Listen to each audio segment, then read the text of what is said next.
have thought that we'd get from here to hear from Astana? I know, it was just a few months ago, no? Yeah, do you remember when it was?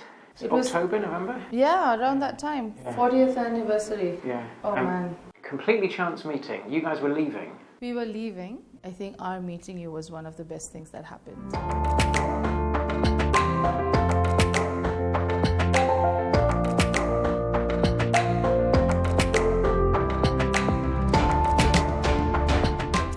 Program, which is Invest for Wellness, we are really trying to get to the bottom of so many people don't have access to primary care. I mean, that is the fundamental reason for why we all showed up at, Yeah, and that's why we were there as well, and Exactly. that's why we're working together now. And I think there is going to be now and continue to be not enough doctors to treat as many people and people who can actually take care of their own health. And in our program, we look at the social determinants.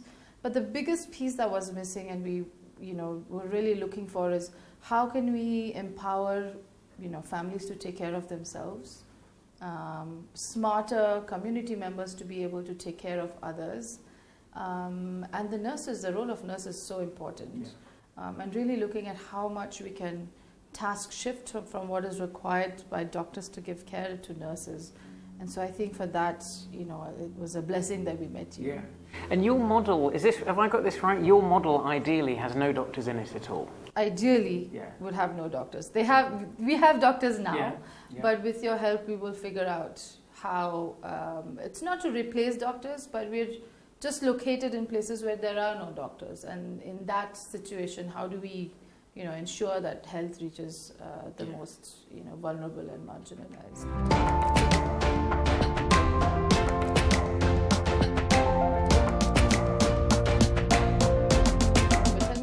More about Primary Care International, where how you set up and. We're a young organisation. We were born out of a very successful organisation that provides continuing professional development for GPs, for family doctors in the UK, and increasingly in other parts of the world as well. Primary Care International is a non-profit organisation which is responding to the growing recognition that if you want to improve people's health through healthcare, and there's an interesting question about whether healthcare is the most important thing, the most important tool for improving health. I think we probably both think it isn't. Yeah. That people's communities and environments are critical there. But in terms of the healthcare that we do all need, that is a vital part of that. Of that response, the future of that is in primary care, and primary care is cheap, and for the most part it's low tech, but it needs people with skills. Right. It needs people with skills, and it needs systems. It needs to be integrated into and a part of people's communities, and within that, a growing recognition that in low-income settings, for as long as anyone can remember, the big causes of death and to an extent disability have been infectious diseases, have been conditions like HIV and malaria and TB, and that's changing, and that now in low-income settings, like in high-income settings, it's what everyone's calling non-communicable diseases, conditions like heart disease and diabetes and chronic obstructive pulmonary disease that account for the bulk of deaths and also of disability. So here in India now, 63% of people who die are dying from non-communicable diseases. And the response to that is, first of all, people's lifestyles and the environments in which people are living, so smoking and diet and weight and exercise. Those are the hard stuff, no? And those are that is the hardest stuff, I think. And I don't think anyone has the whole answer to how we change those things. Although there are some good ideas and there's a growing body of research about what can be done at a public health level, but that involves business and government, and those are big questions. But in terms of a healthcare response, that is best cited in primary care. Primary care does this stuff better, and in fact, nurses often do it better than doctors. And I think what was so exciting for me about meeting you guys in Astana was you're on exactly the same page as us. So usually for us, when we are working in low-income settings, we're having to work quite hard to persuade people of the idea that it is lifestyle measures that are the most important, and what are called in most parts of the world community health workers, what you call health facilitators, who are the most important people in the system, have the most important jobs to do, with nurses following close behind, and doctors are a relatively small cog in that machine. In terms of providing really high quality primary care and affordable primary care to people.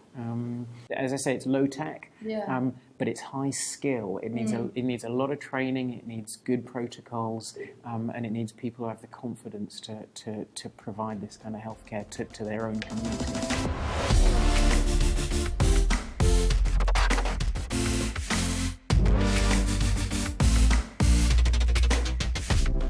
So 63% die of non-communicable diseases in India. That's the most recent WHO statistics, and that's a big change over recent decades. So we're seeing change everywhere in the world. And that's troubling because with AIDS and TB and malaria, you can see it. And you can't see, diabetes or hypertension unless it's really, really bad. So this is the real issue, is that if you develop diabetes, you are likely to have, type 2 diabetes, you're likely to have no symptoms for years. And during that time, damage is being done to your blood vessels and your heart and your brain and your kidneys and your legs. And that's quietly accumulating. And if you pick that up early, there are changes that you can make, mainly lifestyle changes, but also medication that can control that and prevent those serious outcomes, heart attacks and strokes and disability and death. But people won't have any symptoms for years. They won't know about that, and that's why primary care. I think that's going to be our challenge. Our challenge is not necessarily going to be the disease itself, but it's about really convincing people, busy people and aware people like us, doctors, scientists. We don't make lifestyle changes. It takes a lot to make those changes. And imagine doing that to people who are worried about their daily wage, the food on their table, freedom from violence, kids' education. I think it's going to take us all, as a society, to think out of the box. How do we prevent deaths? Because you can't see it till it's already there, till it's too late. An awareness issue there, of even being aware that this is a thing and this is a problem, something to be concerned about, let alone having the headspace to make the lifestyle changes or the finances to afford slightly different food, or just to have the capacity to make those changes. Yeah. I think for me the biggest driver is, and I would, speak personally at my level, that I only started making changes when it came from a trusted source, someone I felt that was really caring for me. Because obviously you can't see, you know about it, you study about it, we've moved past awareness, but still, we're still not making the change. And for me personally, and I would suspect most people, if it comes from a trusted source, and it comes to me again and again and again and again, there is a switch that goes off and says, hey, yes, you have a busy life, and yes, sometimes you're living in terrible circumstances, but still there you have a future, and let's protect the future by doing A, B, C. And I think that's where the whole, having, someone who is skilled, but not necessarily unattainable, someone close to you when you need them and how you need them, first at home, but definitely someone who's outside that you respect and trust, and absolutely a professional like a nurse who would embody or be the trust holder. I think probably is something that we need to go in that direction. Do you think? I do, and I think so. One of the interesting things for me about your model is this balance between expressed illness or reactive care, the problems that people turn up with and say, please, can you help me because I have a cough or a fever or diarrhea, and the more preventative aspects of this, which is what we're looking at in non-communicable diseases.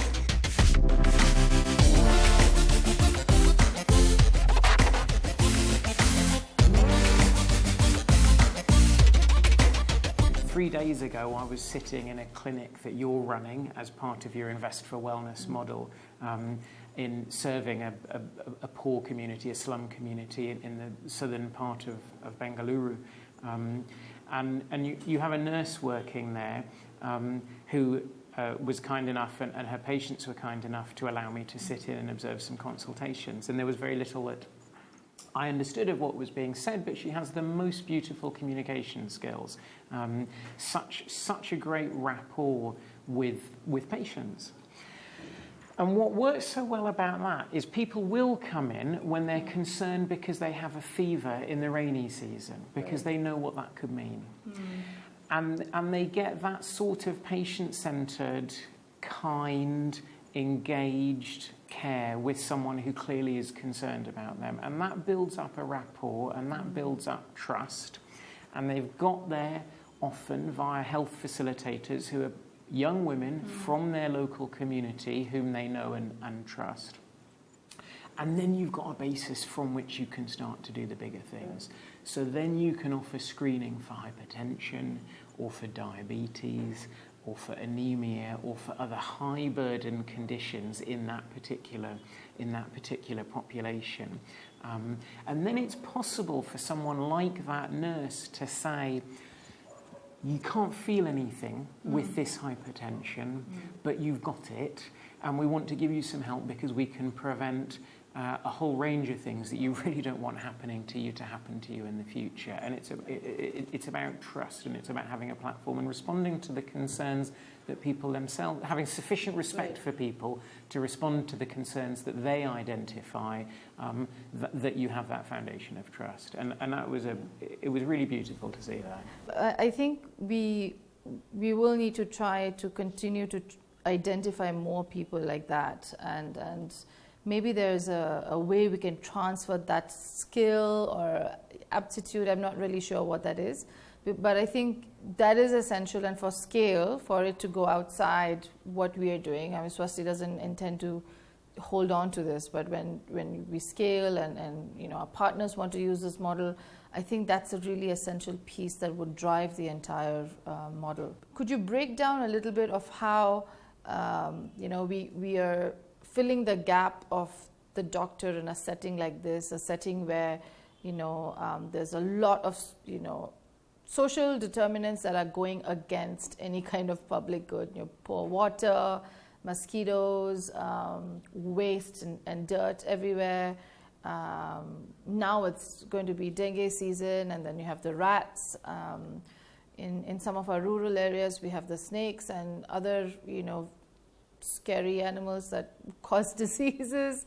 Of course, there's poverty and violence, and really, some of our communities are really far away from having and they're not in any place where there are hospitals or doctors or I would say quality care, because there are quacks and there are people that provide something, but it's not necessarily something that is good for their larger well-being. So or if something good is available, there's no way that people can afford it. Yeah. You're already doing the most important things here in terms of water and sanitation and toilets and also finances. So people having just enough financial freedom and freedom from fear of catastrophic health expenditure, so that someone in the family becomes really ill and that is the entire family sunk financially.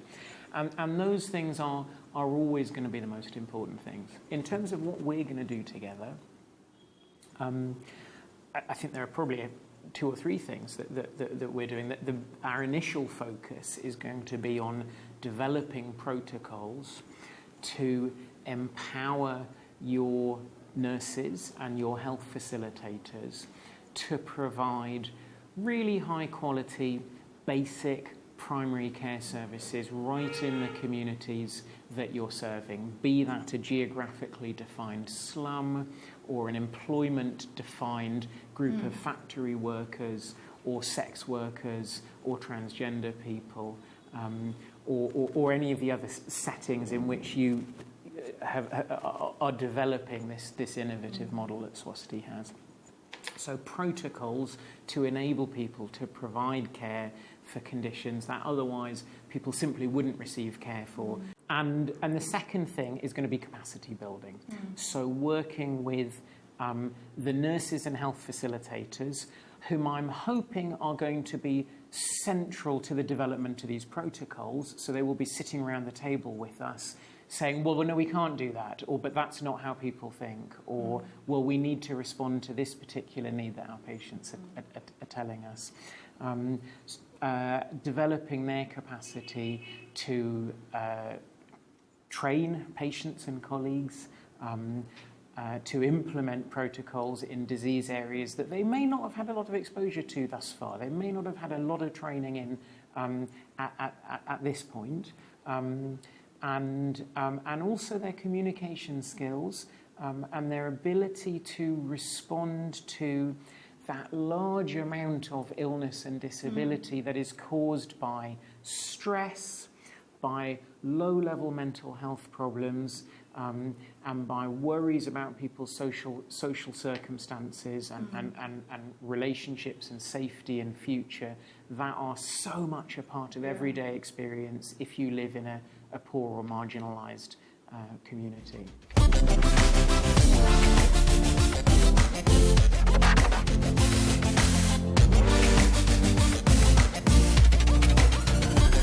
So you hit upon a very key word, favorite word of mine, the emotional and mental health piece. Can you speak to the importance of that, or and how everything else fits around it? Because that's one piece that's sort of missing. It's across a lot of health programs that we look at. It's looked at in a silo. If you feel disturbed, you look at that. But what I'm hearing is that there's some kind of a linkage and a layering that seems to be. So it seems, in every setting that I know anything about, be it high-income settings or low-income settings, an awful lot of what you see in primary care is people with what we might call non-specific symptoms. So tiredness, lethargy, pains, dizziness, headaches. And it's very easy to respond to that by giving people a prescription. It gets people out the door quickly, and you feel like you've done something. And you may have done something. But the majority of the time, if you explore a little bit further, those are physical expressions of something more complicated. Someone is unhappy, someone is worried, someone is stressed.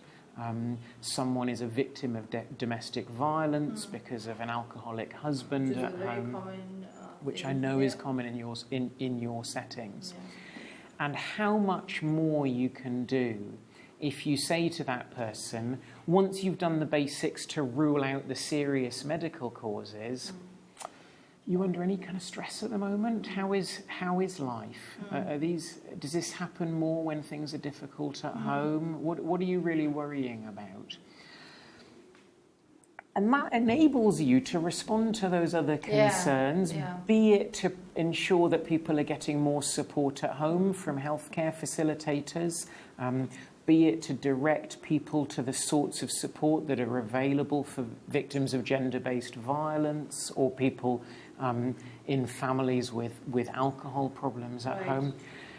But also just asking those questions helps, just giving people the opportunity to talk about what it is that is preoccupying them and grinding them down. It's good to be able to express these things to someone who cares. So it's much more than, medical care. It's a lot about empathy. And I hear that. Yeah. I would say this is good medical care. And it's an awful lot more than medical care, as you say, but I don't think you're providing good medical care until you're asking those questions and you're listening and you're taking that as seriously as you are physical symptoms and physical pathology. And then if we start thinking about non-communicable diseases, if you don't really understand the pressures under which people are operating and the stresses that they are facing, the lifestyle changes that are more effective than medication for preventing or controlling non-communicable diseases. And that's really important because it's hard to believe sometimes. More effective than any inhaler or medication that you can give someone for asthma or COPD is going to be stopping smoking. Right.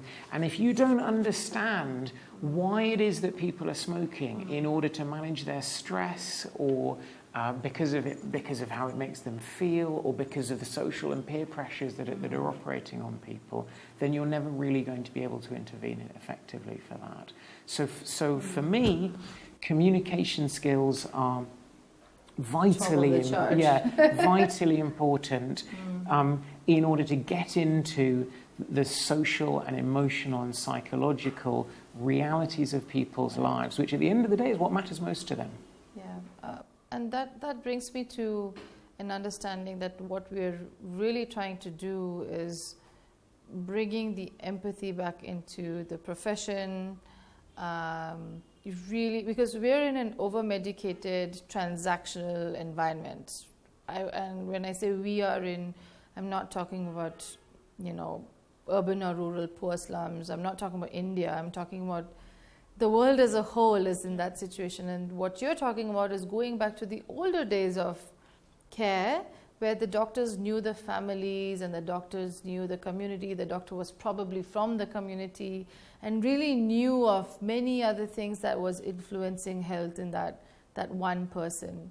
And that to me is I'm very optimistic that we can move things that way, but I'm also I won't say fearful, but I recognize a challenge in the health sector professionals and the communities unlearning some of the behaviors of transactional engagement with your healthcare provider or wellness provider, and really looking at something that is more long term.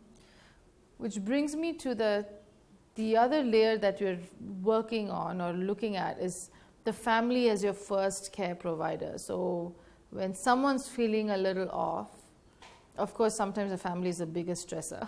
We all know, we've all been there. But I guess when someone's a little off, that the family learns to recognize that and really provides that support. Yeah, I think health promotion and health education is a vital part of good primary health care. And so what the I4We model, the Invest for Wellness model that Swasti is developing and operating does that to me works so well is putting at the very centre of this. Well, I think it does. I think it is, the basics are right, and this is the way to deliver good primary care, is putting health facilitators, community health workers, at the very centre. These are the most important people in the system after families, because they're right there with families, running regular education, engaging with people frequently, developing people's capacity to manage things themselves.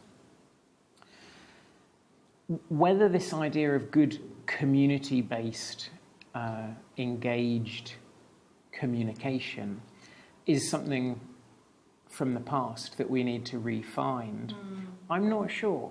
I wonder whether that's an idea of a golden age that really quite existed. I think that really never quite existed. I think this, there's a growing focus on communication skills that historically were not a part of training for doctors or for nurses at all.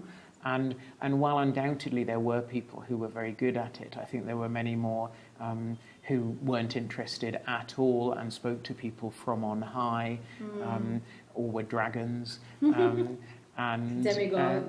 Demigods. And I think, another part of this for me is breaking down hierarchies that have always existed, with the idea of a doctor on the top, of course, and a deferential nurse. And you certainly didn't even think about people like healthcare facilitators. Right. There is a growing recognition internationally that nurses are the future. So that, first of all, that primary care is where we need to be investing if we're going to make real differences to health outcomes. And secondly, that within primary care, certainly in lower middle income settings, nurses are the place to be investing, because these are the people who are closest to their patients and are well equipped to provide the sort of structured, standardized care that we know really improves health outcomes.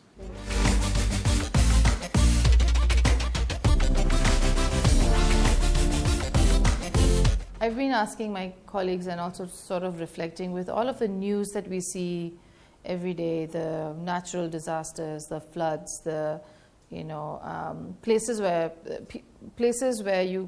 systems are broken.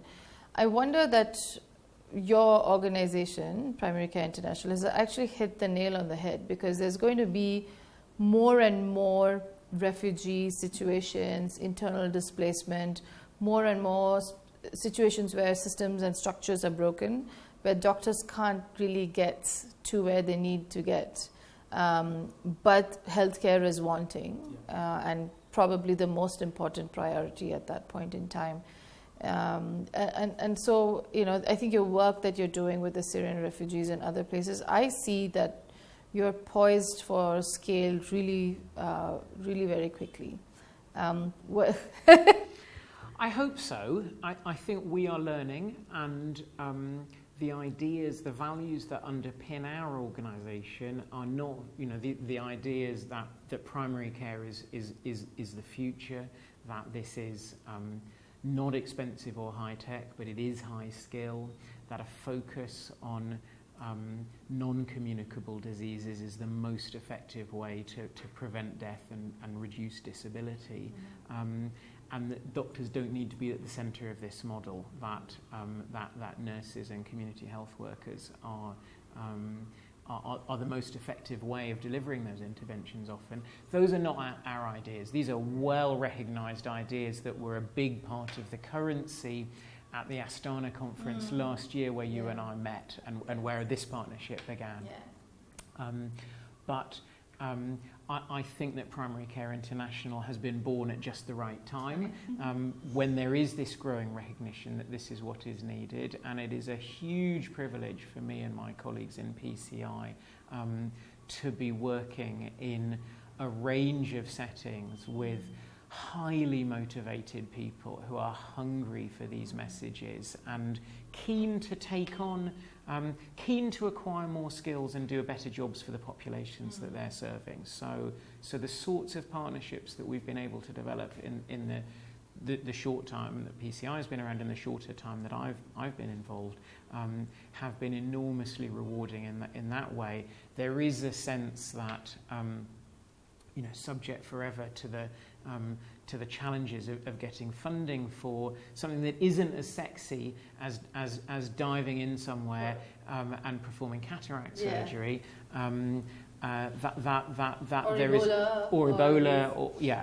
which isn't in any sense at all to undermine the importance of that kind of thing. But if you're really looking at population-based long-term outcomes, there is a sense that the opportunities here are unlimited, and the more marginalised and disadvantaged the populations that you're considering, the greater are the opportunities there. Absolutely. This is not hard to do. It needs skill and good communication in terms of training and development, but the opportunities seem almost limitless.